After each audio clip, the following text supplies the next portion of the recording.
Son engagement pour la promotion de l'égalité du genre en RDC a été reconnu et salué par les femmes d'exception ce mercredi à la Cité de l'Union africaine. C'était lors d'une séance de travail que le président de la République, Félix-Antoine Tshisekedi Tshilombo, a eu dans la soirée avec cette délégation des femmes en présence de sa directrice de cabinet adjoint en charge des questions politiques, juridiques et diplomatiques. Cet échantillon de femmes issues des divers domaines de la vie a félicité le chef de l'État pour les dernières nominations phares de femmes, dont une à la tête de la Banque centrale du Congo et dans certaines institutions régionales. Nous avons félicité le chef de l'État pour ses efforts et nous avons sollicité de lui d'améliorer ces nominations en nombre. Parce qu'il y a eu des femmes dans la diplomatie, par exemple, il n'y avait que 2 femmes sur plusieurs hommes. Nous reconnaissons les efforts qu'il fournit, mais nous sollicitons qu'il puisse améliorer en nombre.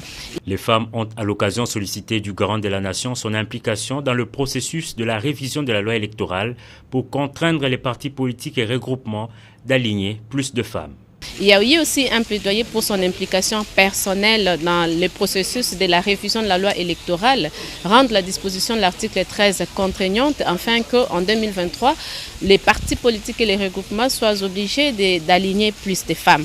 Il y a eu les plaidoyers pour les femmes qui sont dans les entreprises publiques pour qu'elles puissent bénéficier des nominations et des grades, que nous ayons plus de femmes.